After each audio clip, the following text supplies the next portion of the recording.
So, you read the title of the video, protein bars. Should you be taking them? Should you not? Are they good? Are they bad? So let me attack this as quickly as I can. Let's go. So, if you are coming from my latest Instagram post where I compared the calories of different types of bars, then hello and welcome to the most random, yet still informative and providing value channel on the YouTube. But let me just give you a few scenarios and a bit of context as to whether you should be buying protein bars or whether you are better off just going with the real thing. Firstly, protein bars should not be a replacement for whole foods, okay? They should be had in moderation and can act as a snack every now and again, just like a chocolate bar would, but you want to be sure that the majority of your food, the majority of your meals are coming from home-cooked meals made from whole foods. I love healthy food. Shove it in my mouth and let me make some gains, bruh. Nutrient-rich foods, high in fiber, lean proteins, healthy fats, all that stuff, blah, blah, blah. But there will, of course, be a time where you don't have your little Tupperware. Yes, plain broccoli. Or you don't have access to a meal and you'll have to select between a real chocolate bar or a protein bar. Please help me.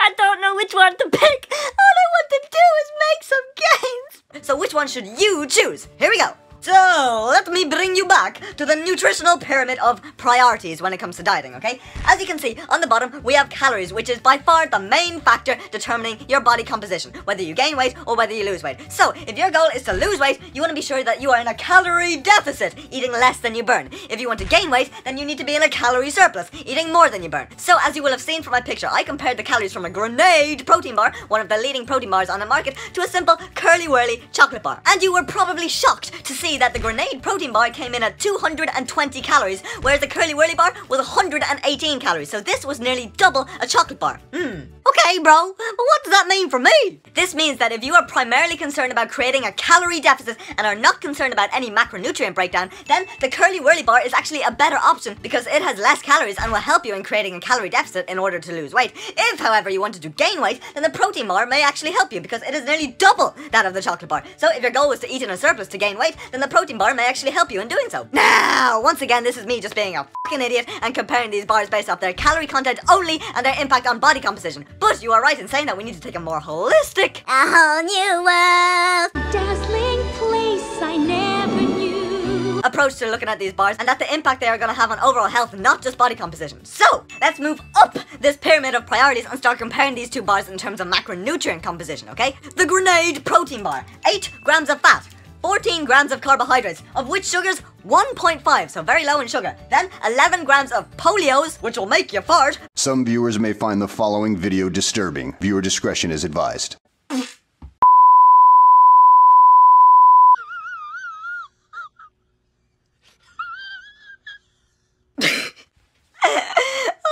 Will I keep that in or not? Man, I don't know. 6.6 grams of fiber and 23 grams of protein. Very high in protein. Well, it is a protein bar. Now, the Curly Whirly. 4 grams of fat, 18 grams of carbohydrates, 13 of which are sugar, 0.2 grams of fiber, 1 gram of protein. Oh dear. So, as you can see, though, in terms of calories, the protein bar does come in higher than the chocolate bar. In terms of tier 2 macronutrients, with the exception of the chocolate bar coming in at less fat, overall the macronutrient profile of the protein bar still does outweigh that of the chocolate bar, as it is higher in fiber and lower in sugar. So it'll help satiate you more, fill you up, along with having more protein for the gains, bro! Now, it is also important to note that in terms of tier 3 micronutrients, a lot of protein companies, especially the likes of Fulfill, are actually adding vitamins and minerals to their bars. So in terms of tier 3, the protein bar is actually a better option as well. Now, before you go ahead and stuff your faces with protein bars, let me just add a little bit of context, okay? Most likely, if you are watching this video, you are not really struggling at hitting your protein or hitting your fiber because you are a member of the fitfam, and likely already having 3 to 4 nutrient-dense meals, hitting your fiber, hitting your protein, no problem. So, is a protein bar really beneficial to you, or is it just an overpriced candy bar? Personally, I think it's an overpriced candy bar. €3! Come on, guys, what the f***?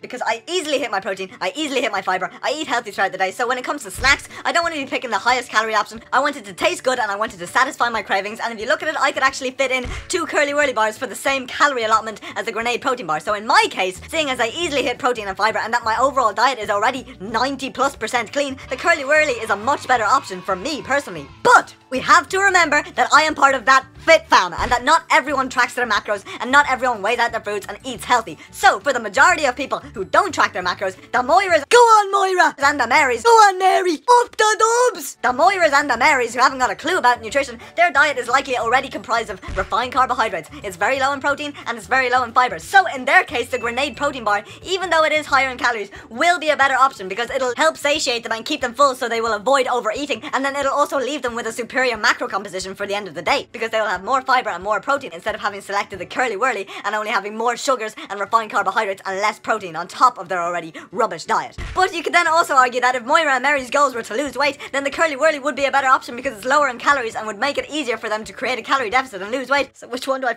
choose then? But you need to just understand that we need to put a context on these things, and you need to first assess your current situation, your current diet, before you then select which option is best for you. Boom! So, that is the end of the video, and as always...